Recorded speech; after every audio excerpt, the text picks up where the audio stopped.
I look at social media and I relate it to a refrigerator. If you open social media, you open a refrigerator, you get to choose what you take out. You can either take the apple, you can take a piece of cake. It's your choice, right? So there is a good way to use social media.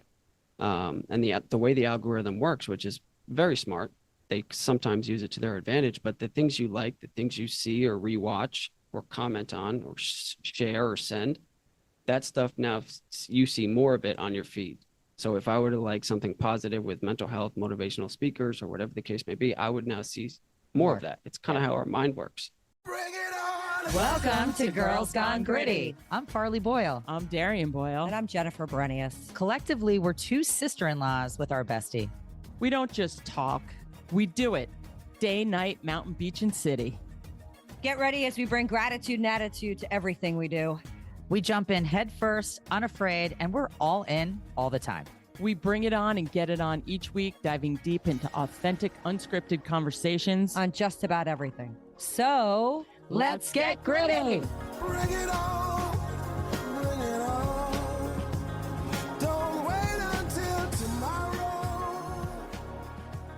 All right. Well, welcome to another episode of Girls Gone Gritty. I'm here, Jennifer Brenius, with my friends Farley and Darian, and we are blessed and honored to have the wonderful Teddy Sourlis, who is representing an amazing organization that he started, MensXMental. And we can't wait to just dive deep into the conversations that need to happen that you started with your organization. So, Teddy, tell us a little bit about yourself. Absolutely, yeah. First and foremost, thank you for having me. It's an honor to be here. Born and raised in Rumton, New Jersey, 24 years old, and graduated from Babson College 2 years ago.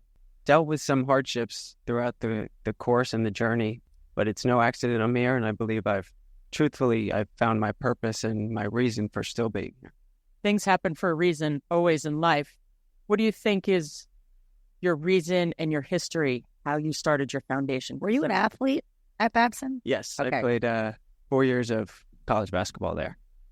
Of course, I knew that, but I didn't think our listeners knew that. Yeah, because that's a very important piece. Oh, yes. Oh, yeah. Absolutely, yeah. And part of, what we talk about within our organization is being more than an athlete. So my entire life, I was only Teddy Sourlis, the basketball player. It was my definition. It was my lifestyle. But then I got hurt my freshman and sophomore year. I had back-to-back hip labrum surgeries, and I was completely forced into a position of finding out who else I was, who I was beyond basketball. And it was a really difficult time. And I think a lot of athletes struggle with that identity piece of only being an athlete, and we are just so much more than that. And it's hard when you say injuries. Injuries, you can either make or break a career.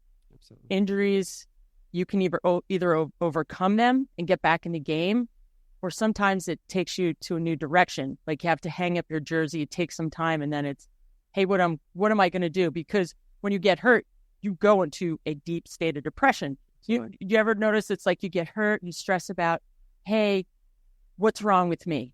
And then you have that anxiety of, okay, the time between your MRI and when the doctor says you hurt your labrum, it's like the most intense time. And then you kind of go dark. But tell us about your journey. Yeah, it was the uncertainty that really got me. My freshman year, my first injury was the right hip. And basically, genetically, it was a predisposition to the fact that my left one would eventually go as well.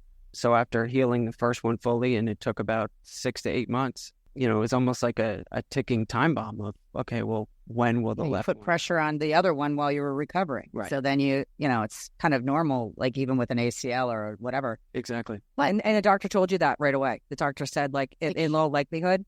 Pretty much. Yeah. It's like It is. Shiner with Yeah, Kyle with his shoulders. shoulders, My son had a similar situation with congenital shoulder dysplasia, Right. and he just dislocates his shoulders all the time. And when we had his first one, we knew his second one was going to be imminent. But yeah, that's really hard because it's especially when you're a young person, yeah. and your body is your temple, and you're as a man. I mean, I want to talk to you about the physicality of men. Right. Because I have 4 boys, and I know how critically important it is. I'm an athlete, female athlete, Right. different design.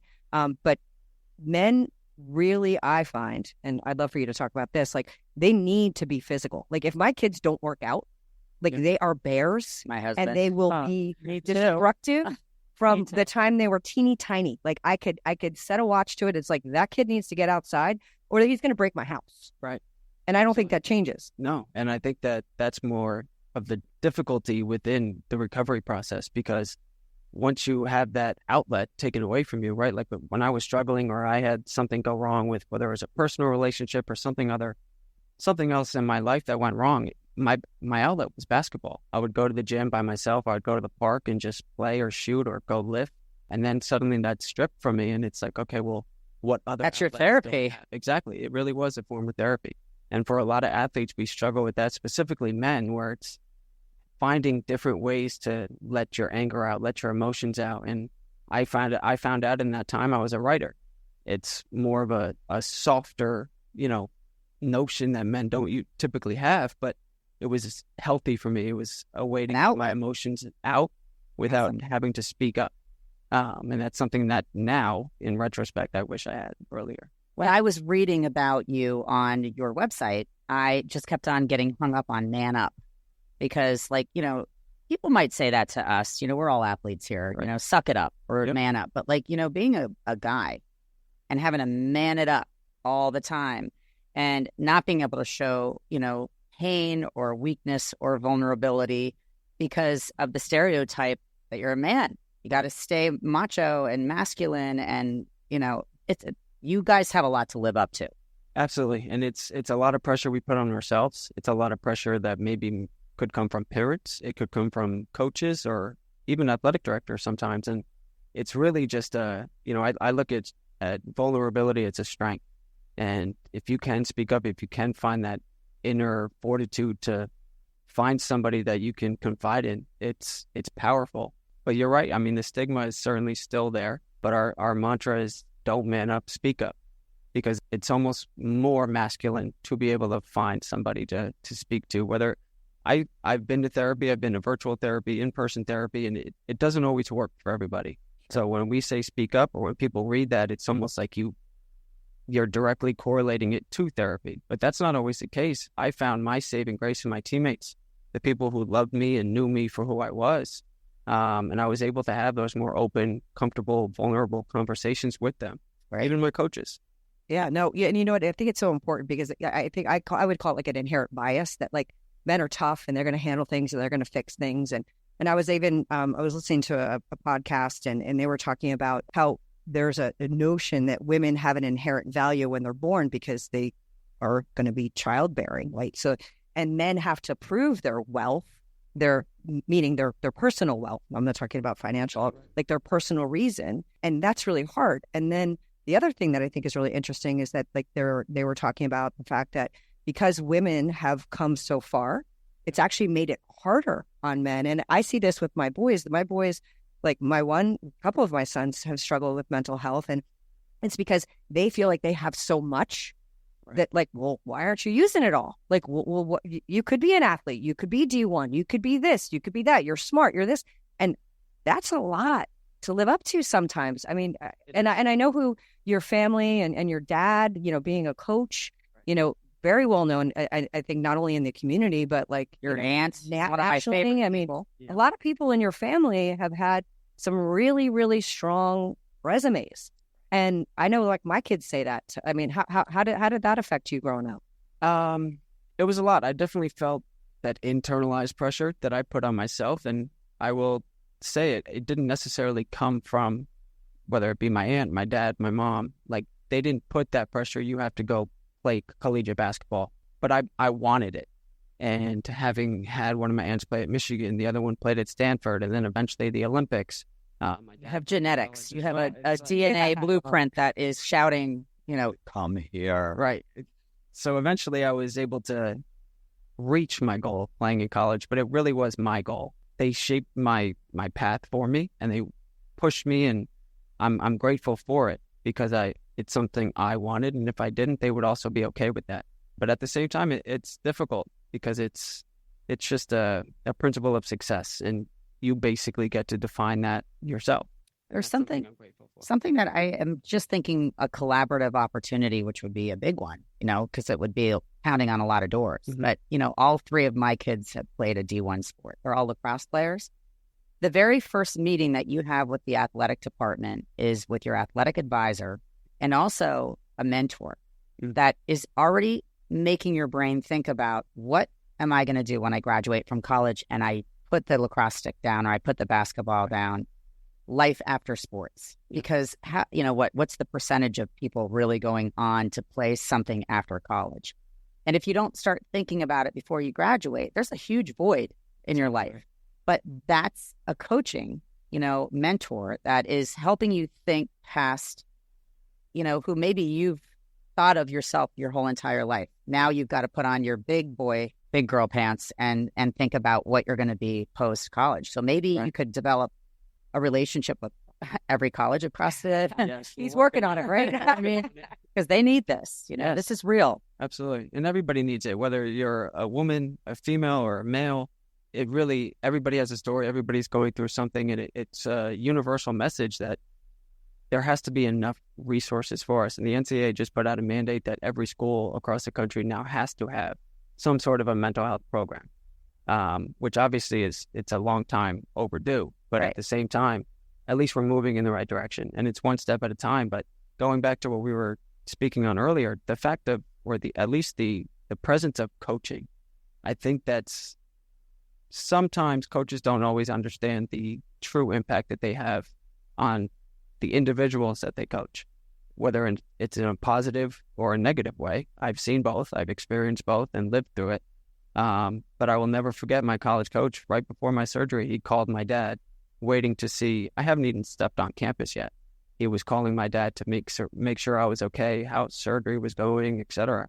He cared about me as a human being, not as an athlete or a basketball player. I was Teddy as a human, and that was. I'll never forget it. Stay human. So yeah, that's why I wore the hat. That's why I did think about wearing the hat. No, but that's so important to have a coach that actually believes in you start to finish, not just, oh, okay, he's hurt, next, who am I taking? I remember growing up and there were these twins, and they were great, my best friends, and they were both really incredible athletes. Well, the coach came and went, you know what, you're going to be my girl, and focused just on the one twin, even though the younger girl was better.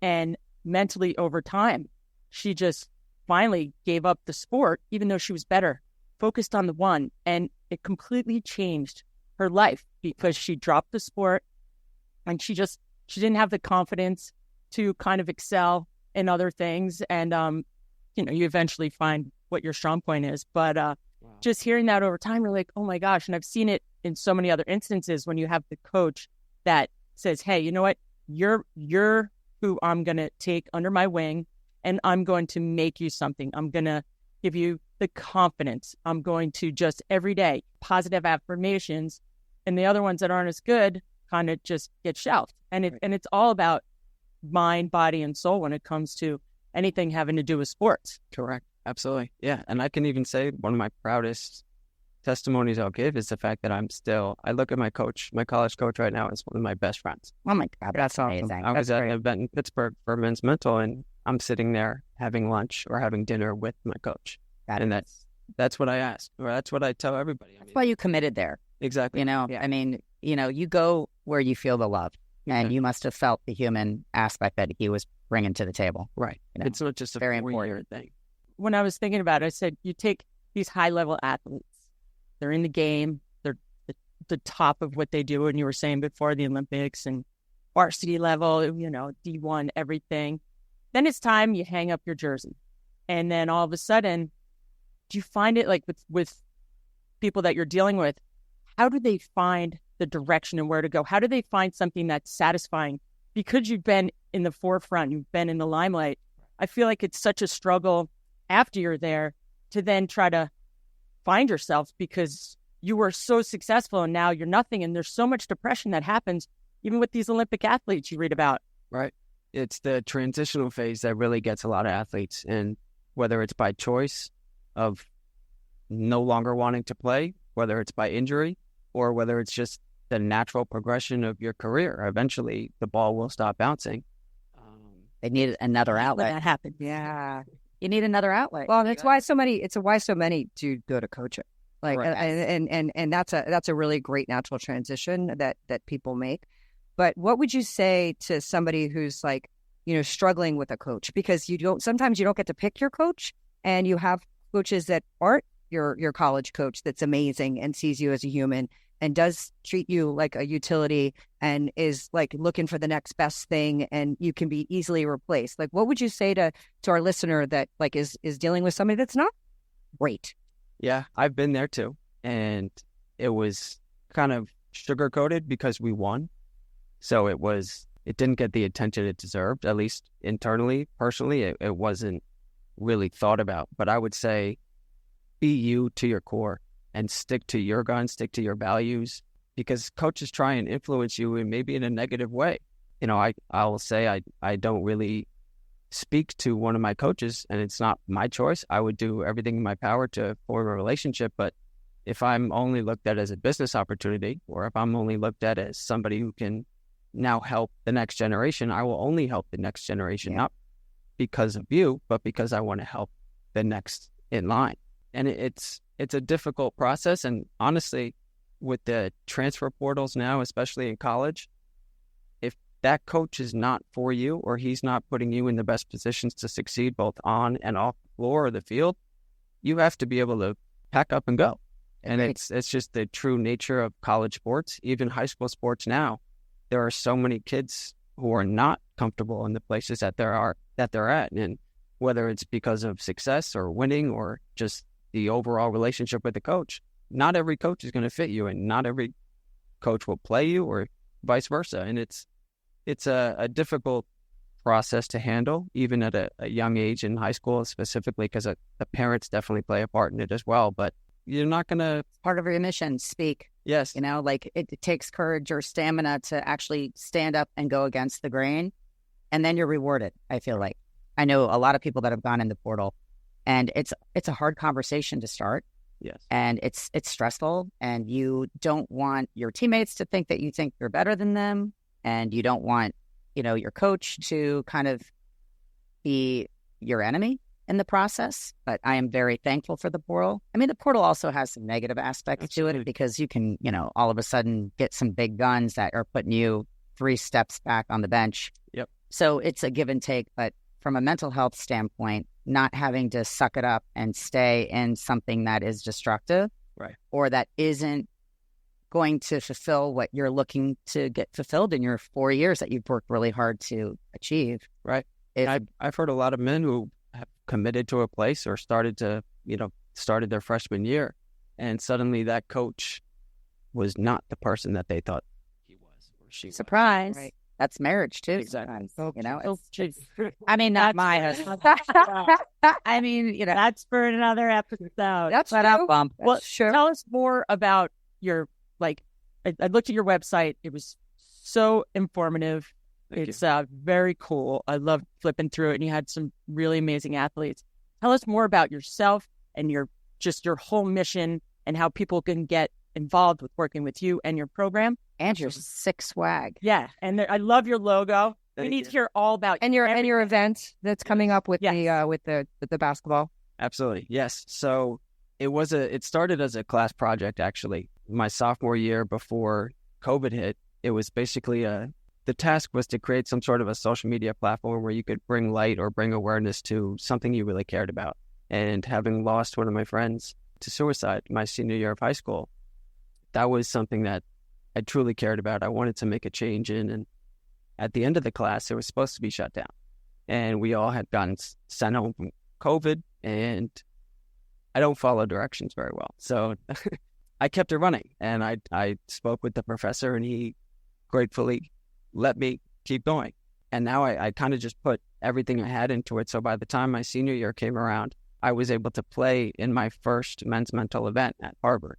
So it was a Harvard Babson basketball game, and probably my proudest and coolest moment to date. There was a sold out crowd. We had our signage everywhere. The Harvard team was fully involved. It was really incredible. And that's kind of just catapulted us to this next phase of my life, this next chapter after basketball. You had a job. Exactly. You had a full-time career. Exactly. And senior year was definitely a difficult time, but it was passion driven. And it was a mission, a movement that I was truly passionate about. I loved it. I loved every second of it as much as much work that I put into it and as much sleep as I lost. Because you believe in it. Yes. And there's, you're helping people. Right. Thank you. You're changing the course of people's lives. And that's the goal. I mean, one of our mantras is one love, and it really relates to one life. If we can save one life, whether it be via events, awareness, giving these athletes a platform, that's a job well done, and that's a win in our book. I can sleep well at night. The best ideas come from passion. My daughter survived a near drowning, so I started a nonprofit. So I understand that energy, and I didn't sleep. Right. I was up all night. I had both of these guys. This one dressed up in a penguin suit for me, for God's sake. She was Patty the Penguin. And this one was like literally with me for every event that we threw. But it was motivated by passion and love. Yes. And everybody that supports you, surrounds you, and bands with you and elevates you. And that's what, that to me is really like a wonderful place to be. Absolutely. I like that energy. I like the results that come from that energy. I just wish that I didn't run into kind of political problems because I was up kind of against the American Red Cross. And we were trying to get people educated in how to, do CPR, but without necessarily being certified. So it was a different battle. Right. But what you're doing, Are you coming across any challenges in your expansion of this mental conversation that's become thankfully more, socially acceptable? We can really talk about mental health and that's really happened, in the last few years. And are there hurdles that or roadblocks that you've had? Originally, there were some roadblocks. It was right in the introductory phase of name, image, and likeness when that first got introduced within college athletics. And I remember my senior year, I first got a couple calls from athletic directors and basically NIL managers or directors from different schools. And as a nonprofit, you were always allowed to give these athletes a platform. They were always allowed to wear and represent gear and merchandise, but they didn't know that. So I knew the rule, I knew the legislation and so on and so forth. So I stood my ground and I was on these calls like, listen, go read Rule 13 or whatever it was. And they were like, okay, well, you're a nonprofit 501c3, so I stand corrected. And that was a proud moment for me, just humbling, and the fact that I can do this long term. Yes. Because we had athletes from some of the biggest schools across the country, and now that their athletic department is calling me was a sign of, okay, well, you're doing a pretty good job if they're recognizing you. That's great. Is that how, say I was a football player and had mental health problems, and how do I find you, or how do you find me? Yeah, so it's a whole multitude of different ways. Social media has been our biggest success point, whether it be Instagram, Twitter. I don't really enjoy TikTok very much. I don't either. I think it's poisonous. We tried to do one at dinner. We thought TikTok's time was up. Yeah, we thought it was going to get the hook. It's still mine. Still mine. But social media is like a main platform, and and we really want to. I recognize, and I've been in the athletes' shoes that we're dealing with, and we want to bring it to them. We want to see things from their perspective and meet them where they're at. So social media, everybody's on social media, especially this generation of athletes. That's almost a business opportunity right then and there. But it's also through our website. Our contact form has been sometimes overwhelming. Did you see Noah Lyles, and all of his issues? I actually posted on Girls Gone Gritty. He's got anxiety, depression, ADD, dyslexia. He's got it all, but was still able to kind of probably find relief doing exactly what he does, right? Because he could absorb himself and train really hard. But, you kind of channel your energy into something, because you have so much pressure on you as an athlete, especially when you're at an Olympic level or a pro level. Right. Injuries, every obstacle that you could possibly imagine. Yep. And it's overcoming them and channeling that emotions to make you stronger, faster, better, focusing on that event. And it's the time after the event. Where do you go? What do you do? Do we call you? Right. And what are you younger kids, older kids, or do you take everybody? I think that's the coolest part about this mission. It's a message that reaches and spans across all athletes, all avenues of different. You don't discriminate. No, at all. It's obviously specifically for men at this point because it's a conversation we don't typically have. Right. But at the same time, I am building this blueprint that I can then replicate for a women's mental. And that's the long-term vision of it. But at the same time, being able to now have, it's obviously delivered much differently, but I coach middle school now. So I talk with these middle school basketball players, high school athletes now, collegiate, and then we're now at the professional level, which is, personally, it's my dream come true. And you're doing exactly what you're supposed to be doing. Thank you. What about Marty Fish? Have you reached out to him? Do you know who he is? He was the first professional tennis player that actually, I want to say he pulled out of the U.S. Open. I'm going to have to really remember what it was, but I feel like he was on the same page. He was one of the greats. He was top 10.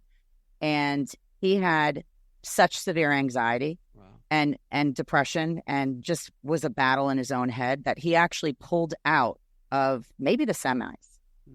And he came back later with an organization that deals with people that are high-level athletes that have mental health, almost kind of like Simone Biles, what she kind of did. She pulled out. We talked about her last week. I mean, how strong it was mentally for her to make that decision. Exactly right. But Marty Fish, I just saw it was on Netflix. I feel like I watched it. It was awesome. And How old is that? What age group would you put in? he was with Andy Roddick. I feel like that was his mentor, arch rival nemesis. They started training together in Florida. They played against each other. Marty obviously could beat Andy Roddick, but Andy's head was in the game. Wow. And he was interested in partying and having fun, and he was just not as serious. And he went on to see Andy's career go through the stratosphere, and he was like, I used to beat this guy all the time. And what am I missing? Why can't I turn that switch on? So he decided to turn his switch on, and he was killing it. And all of a sudden, there was something going on with his, his control panel, and he just couldn't. And it was probably the reason that the switch never was turned on. There's just something there that was out of his control. But he ended up doing what he's supposed to be doing, and he paved the way for very high-profile athletes to admit that they were struggling to the point where they pull out of the U.S. Open, and it's okay. And he's using his voice. Yeah. And it is okay. And I've recently spoken with Kevin Love, who also speaks on mental health. He was one of the first NBA players to powerfully and vulnerably open up fully. He has a great documentary as well, but he's now started the Kevin Love Fund, and it's absolutely incredible. Great last name. Yes. And that really it's no pun intended, but it really is founded in love, and just love they really work with a lot of elementary and middle school, starting at the core of the problem. And just hearing his story, just hearing his passion behind it, it's really incredible. It's inspiring. And having listened to him speak on the anxiety attack or the panic attack that he had during a game, he took himself out of the game and went right to the locker room and really was struggling. He probably thought he was having a heart attack. Right. I mean, panic attacks and anxiety manifest as something's wrong with my heart. I'm going down. Yeah. It's real pain. Yeah, absolutely. It's a scary feeling. I feel like you're your own success story. What a better person to be representing, because you've gone through your whole everything. Being the athlete, from the injuries to all of it, and discovering writing, and then creating this wonderful mission, and you're spreading good vibes and you're changing people's lives. Thank you. And it's we're really excited to have you here today. Thank you. So I have a question. I have a thought. So you're 24? 24. Yeah. So I think, do you have an opinion on the correlation or causation? I know you say you use social media a lot, but you're probably the first true adult generation that grew up you're the experiment. Yeah. My son's your same age, my oldest. What do you think about that as far as it reflects mental health? Do you think that there's any correlation, causation? Do you think it's just kind of a perfect storm that happened? What are your thoughts on that for our listeners? Honestly, I'm worried for this next generation. I'm really worried because when I was younger, my childhood was go outside, grab a ball, play basketball, go be with your friends, have a play date or whatever it was. But it was never, I'm going to sit on my iPad or my phone all day and connect with people virtually. That was never like my outlet. So this next generation, it's scary. I think especially after COVID, we've lost a little bit of that connectivity, even just being in person, seeing it now with whether it be my middle school team or just the younger generation in general, even something as simple as eye contact. Yeah. We struggle with that. Having face-to-face conversations, personal skills, it's scary. I think we've lost that. But at the same time, I look at social media and I relate it to a refrigerator. If you open social media, you open a refrigerator, you get to choose what you take out. You can either take the apple, you can take a piece of cake. It's your choice, right? So there is a good way to use social media. And the way the algorithm works, which is very smart, they sometimes use it to their advantage, but the things you like, the things you see or rewatch or comment on or share or send, that stuff now you see more of it on your feed. So if I were to like something positive with mental health, motivational speakers, or whatever the case may be, I would now see more of that. It's kind of how our mind works, right? If you have all these negative thoughts, they kind of compound themselves. Right. So it's really interesting, but there needs to be some sort of an educational piece to it where kids are now learning how to use social media the right way, because there is a right way to do it. And I think there is incremental value. Social media is like something that you can actually major in college. Absolutely. Now. I mean, it's wild. I mean, Yeah. that's actually, you can go in that direction and that could be your major. Right. But it makes sense for this generation. Right. And there's a business opportunity to it as well. I mean, even now with the NIL landscape in college sports, there can be a good way for it to be used. I mean, whether it be promoting somebody else's brand or promoting things that you care about, there's a good way for it.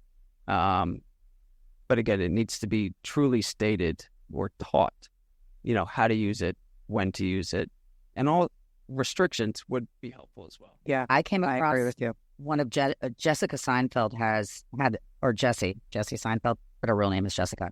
I was thinking of you. I was trying to prep, before this. And she said, after reading Jonathan Haidt's new book, The Anxious Generation, how the great rewiring of childhood is causing an epidemic of mental illness, I am convinced we are on a runaway train. She said, if you are the parent of a child, I highly recommend this book. Pre-order it now. It comes out in March, so we're past that. This book could change the world, but collective action is required. We must hold Meta, Instagram, Facebook, TikTok, etc., along with Apple and Google accountable for age verification. The data on how destructive social media and smartphones are to teens and tweens is so damning. She said we all need to wake up and care about this. Absolutely. I mean, and that's it. You're on the forefront of it. Yeah. Yes. So how can everyone, all our listeners, give us all your Instagram handles, website, Oh, and we need to talk about your basketball. and your basketball event. events, and your sneakers. Yeah. Those Yes. are so Sneakers are fly. Thank you. So the sneakers, the merchandise, even the cleats that we're now wearing with the NFL, from My Cause, My Cleats, that's all just a way to make mental health cool. I think for men specifically, if you have something that you can wear on a regular basis, it's just a stigma breaker. It's an icebreaker that you can just spread awareness in the same thing. Hey, what does that mean? Keep, Keep going. Exactly. Perfect. On the inside, it says you're not alone, and that's the true message. So we're trying to intertwine that culture with an actual cause behind it. Great. But MensXMental.org. All of our social media handles are MensXMental, and basically the event on January 25th will be at Red Bank Catholic. It's going to be a showcase, a second installment of our Men's Mental Showcase, where 3 games from teams across the state of New Jersey, and just bringing everybody together. There's 6 different teams, and we're all united for one cause, surrounded by one love, and that's truly the mission. That's the message. I will speak for a little bit, but just being able to, seeing last year, the video and the content that came out from it, all of the teams, there were 6 different teams standing behind me as I spoke. And I got the chills speaking about it, because that's why I do it, to be able to unite rivals, or to be able to unite men who would never come together at any other point. It really keeps me going. So can the general population get a ticket to this incredible event with these 6 teams? Yes, they will be coming available for pre-order, I believe, in the next December, we decided. December? Yes. And what? Okay, great. First, what website can we get the tickets on? MensXMental.org. On your website? On your Yeah, website. Yes, Well- exclusively on there. the Girls Gone Gritty, we have so much love. We have one love here. We can't thank you enough for being on the show. Better use your voice. today. Yeah. Thank you. And we're going to spread the love. Make sure all you listeners go to girlsgonegritty.com, and we're going to share lots of stories on there. And thanks again. Yeah, and I want to personally thank you for being a voice for the boys, for my kids personally, and bringing light to it, because it's real. It's a real struggle, and it's a real conversation, and having a face and a history that you have, just validates so many people, and knowing that they belong. Thank you. So really incredible, and we look forward to hearing more about you, and we'll probably have you back in, next iteration after you do some more of your fun stuff with all these pro teams and athletes and just human beings here on world. And stay human. Thank you. Exactly right. One love. Yes. Amazing. Thank you, guys. Thank you. You so much. inspire me. Awesome. We get done here. Thank you so much. You know what? You like what you do. I do. It's easy to have a conversation with you because you're fueled by passion. Thank you. Thank you for tuning in to another episode of Girls Gone Gritty. You can check us out on Instagram and Facebook. If this episode hits home, share it with someone who needs to get gritty. The 3 Gs. We'll see you next week. Peace out.